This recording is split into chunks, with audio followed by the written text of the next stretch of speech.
11 দলের যে সমঝোতাটা হওয়ার সিট ভাগাভাগির যে সমঝোতার চেষ্টা করা হলো, এতে কিন্তু এনসিপি, সাঈদ ভাই যা বলেছে আমি একমত হয়ে বলছি, এনসিপি সবচাইতে ক্ষতিগ্রস্ত হয়েছে। আপনি দেখেন সবাই টুপি পরা শুরু করেছে এবং সবাই আপনার দেখেন তাদের রাজনৈতিক পরিষ্কার না।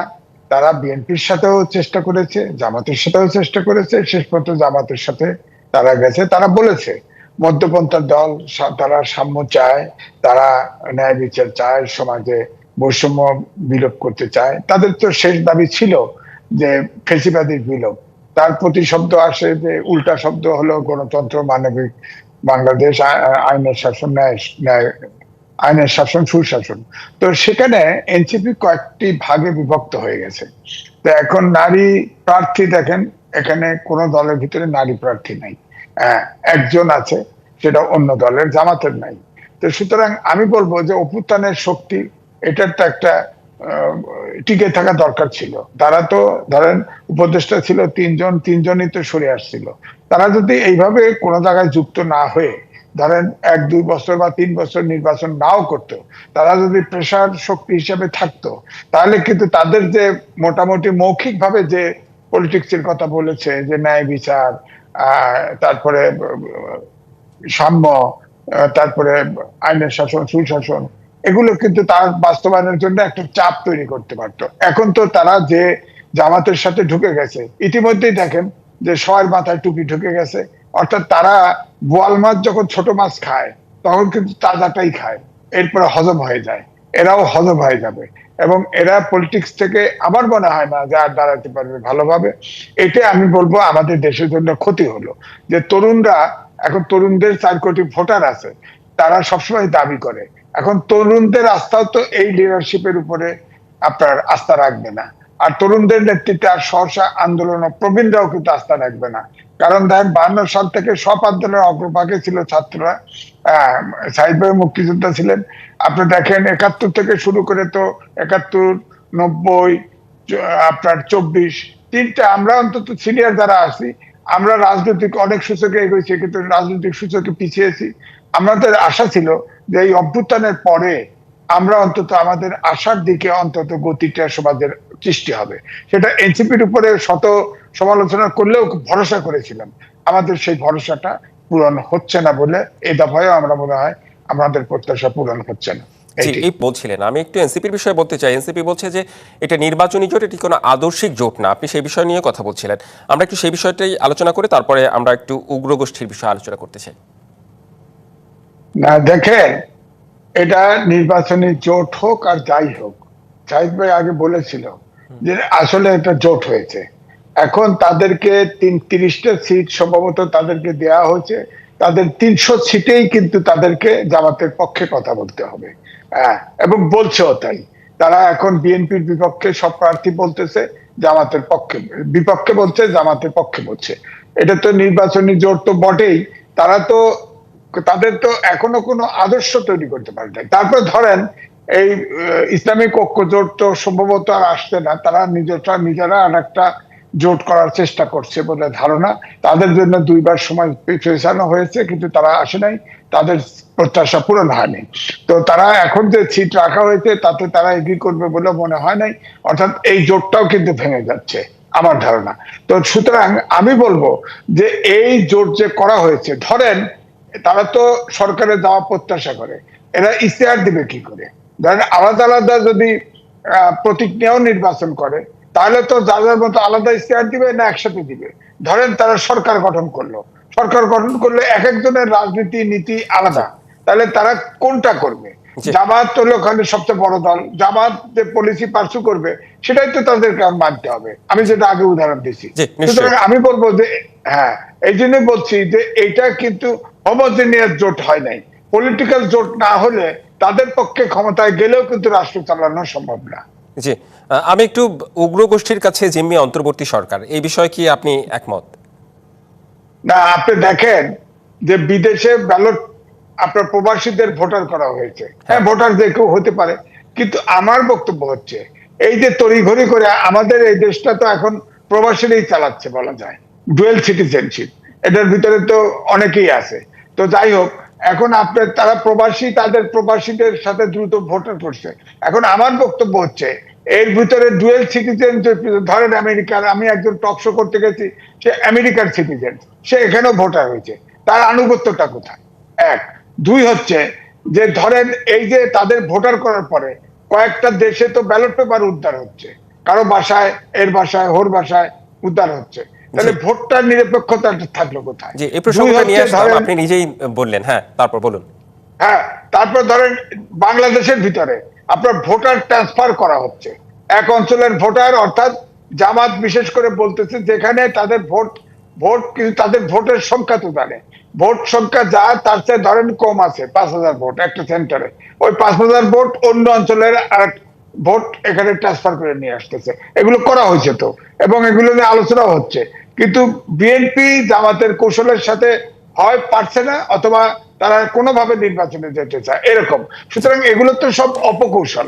তো এখানে তো আমি তো বলবো যে এই যে জামাত, যে ধরেন এখন বিএনপি আওয়ামী লীগের সাথে কিছুদিন চলেছে, তারপরে দেখেন ঢাকা ইউনিভার্সিটিতে পরে, ধরেন যদি শেখ হাসিনার পতন না হতো, সে যদি পালিয়ে না যেত, ঢাকা ইউনিভার্সিটিতে কোনো শিবির পেতেন না। সুতরাং বিএনপির সাথে অল্প সময় বিএনপির আওয়ামী লীগের সাথে থেকেছে, জামাতের সাথে তো বিএনপির সাথে তো দীর্ঘদিন থেকেছে, এবং অনেকেই বলে এখন বিএনপির ভিতরে আপনার 10 থেকে 20% গুপ্ত জামাত আছে। তো বিএনপির তো এটাও চ্যালেঞ্জ যে 7টা জাতীয়তাবাদী মধ্যপন্থী রাজনীতি দল হিসেবে এটাকে দাঁড় করানো, কারণ এই যে গুপ্ত শিবির যদি তাকে লেনিনের মতো বিদ্রোহের সময় দেখা যায় মূল দল নাই, সব বিপ্লবী দল হয়ে গেছে। জামাত যদি সংগঠিত হয়, তারা যদি একসময় শক্তিশালী হয়, ইসলামিক বিপ্লবের ডাক দেয়, তাহলে তো দেখা যাবে যে বিএনপি আর নাই কিছু, সব জামাত হয়ে গেছে। তো এই জন্য বলছি যে গুপ্ত রাজনীতি গণতান্ত্রিক রাজনীতিতে অ্যাকসেপ্টেবল না। তাহলে এই যে নাথান বোম তো দেশ স্বাধীন চাই, অর্থাৎ গুপ্ত রাজনীতির কথা বলছেন, এটি গণতান্ত্রিক, মানে গণতন্ত্রের জন্য আসলে এটা হুমকি, এটা একসেপ্ট করা যায় না, আপনি সেটি বলছেন। আমি একটু আবু সাইদ খান, একটু আপনার কাছে আসতে চাই, সংক্ষেপে একটু জানতে চাই। নির্বাচন নিয়ে অনেকেই সংশয় প্রকাশ করছেন এখনো, কেন এই সংশয়টা, আপনার কি মনে হয় একটু সংক্ষেপে যদি বলতেন?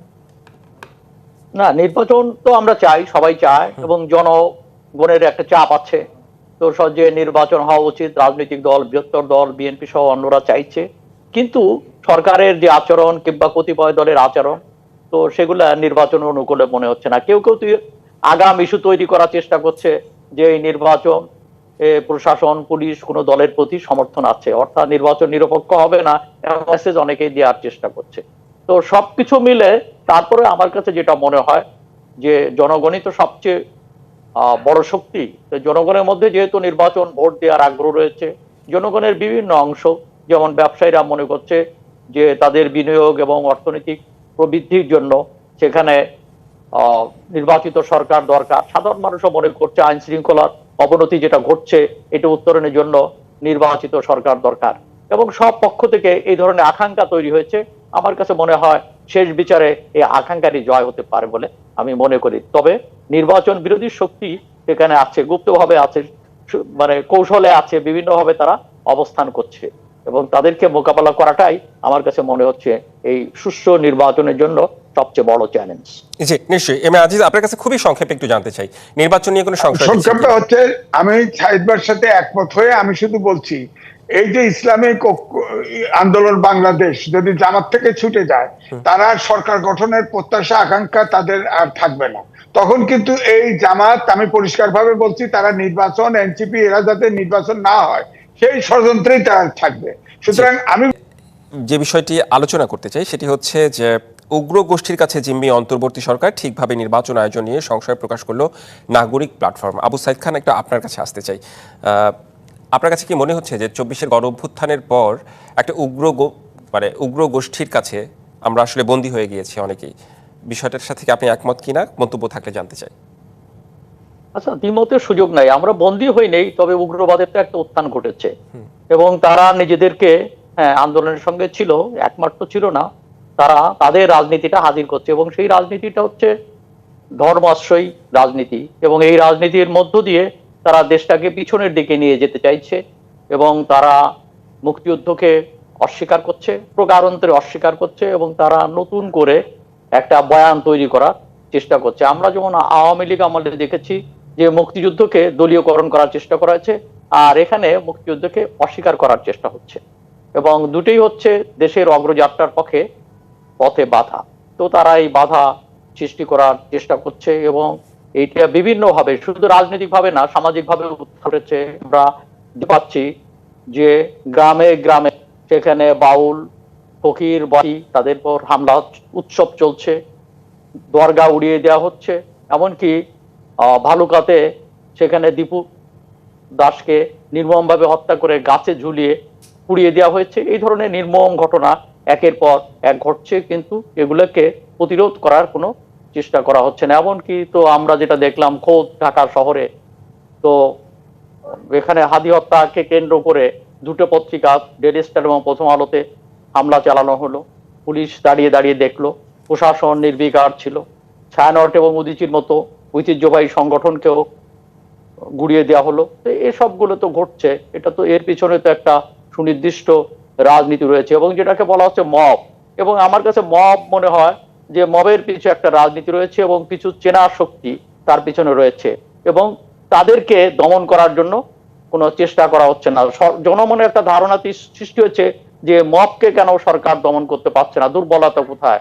তো সেই দুর্বলতা কোথায় সেগুলো প্রমাণিত, কেননা সরকার সংশ্লিষ্টরা এটাকে মব মনে করেন না। সরকার সংশ্লিষ্ট অনেকে এটাকে প্রেসার গ্রুপ এবং বিক্ষুব্ধ জনতা মনে করেন, এবং এই সব সরকারের এই দুর্বলতার কারণেই সেখানে আমরা দেখতে পাচ্ছি যে এখানে একটা মব সংস্কৃতি চালু হয়েছে, এবং কোনো কোনো জায়গায় তো সরকার তো দুর্বলতা রয়েছে এবং তার নিজস্ব অবস্থানটাকেও নিরপেক্ষ রাখতে পারছে না। যেমন ধরুন যে এখানে আমি ব্যক্তিগতভাবে হাবোর্ড এর পক্ষের লোক, কিন্তু আমি বুঝতে পারি না যে সরকারের পক্ষ থেকে তো নিরপেক্ষ থাকবে। সরকারের পক্ষ থেকে হাবোর্ডের পক্ষে প্রচারণা করা হচ্ছে, স্টেট মেশিনারিকে ব্যবহার করা হচ্ছে, তাদেরকে সাপোর্ট দেওয়া হচ্ছে, এর কোনো আমি বুঝে পাই না। কিংবা এখানে প্রধান উপদেষ্টা থেকে শুরু করে উপদেষ্টারা অনেকেই কোনো কোনো দলকে উদ্ধৃত করছে, তো এবং তাদেরকে মনে হচ্ছে যে তাদের একটা সাপোর্ট রয়েছে। তো এই জায়গা থেকে সরকারও তার নিরপেক্ষতা রক্ষা করতে পারছে না। তো সবকিছু মিলে এইখানে একটা দুর্বলতা তৈরি হয়েছে। এমনকি তো এখানে বিভিন্ন কারণে হুমকি ধমকি চলছে, কিন্তু যারা এই ধরনের অপতৎপরতায় জড়িত সরকার তাদের মানে কেশাগ্রহ স্পর্শ করছে না। এই থেকে প্রতীয়মান হয় যে এই উগ্রবাদের উত্থানের পিছনে সরকারের দুর্বলতা, নির্লিপ্ততা রয়েছে, এবং যে কারণে প্রশাসন ও পুলিশও তার নিজস্ব ভূমিকা পালন করতে পারছে বলে আমি মনে করি। জি নিশ্চয়ই জানলাম আপনার কাছে। আমি আজিজ একই বিষয় আপনার কাছে জানতে চাই। তার আগে আপনি যে বিষয়টি নিয়ে, এক তরিকার লোক তারা না, তো দুটোকে জোড়া লাগানোর চেষ্টা হয়েছে, লাগে নেই, এটাতে আশ্চর্য হওয়ার কিছু নেই। তো এমনকি বাকি 10 দলের মধ্যেও নানা মত আছে, মানে 11 দল 10 দলে পরিণত হয়েছে ওদের বলা যায়, কেবলমাত্র ঘোষণার বাকি যে 10 দল তার ভিতরে বিভিন্ন মত এবং পথ আছে। তো এখানে তাই ঐক্য হওয়াটা কঠিন। তারপরে আমরা মনে করি যে রাজনীতিতে অনেকের চেয়ে ঐক্যটা ভালো, যার যার জায়গায় তারা ঐক্যবদ্ধ হবে তাতে রাজনীতিটা স্পষ্ট হয়। তবে এটা ঠিক যে এই নির্বাচনী জোট যেটা আছে, তো জামাত এবং যারা খিলাফত প্রতিষ্ঠার জন্য রাজনীতি করছে, এই 11 দল তাদেরই সংগঠন, কিন্তু সেখানে এনসিপি রয়েছে। এনসিপি তো তার ঘোষিত রাজনীতি এটা এখন পর্যন্ত বলেনি, বরং তার ঘোষিত রাজনীতির মধ্য দিয়ে যেটা এতদিন পর্যন্ত প্রতিভাত হয়েছে যে অন্তর্ভুক্তিমূলক সমাজ, সেখানে সাম্য ন্যায় বিচারের কথা বলা হয়েছে।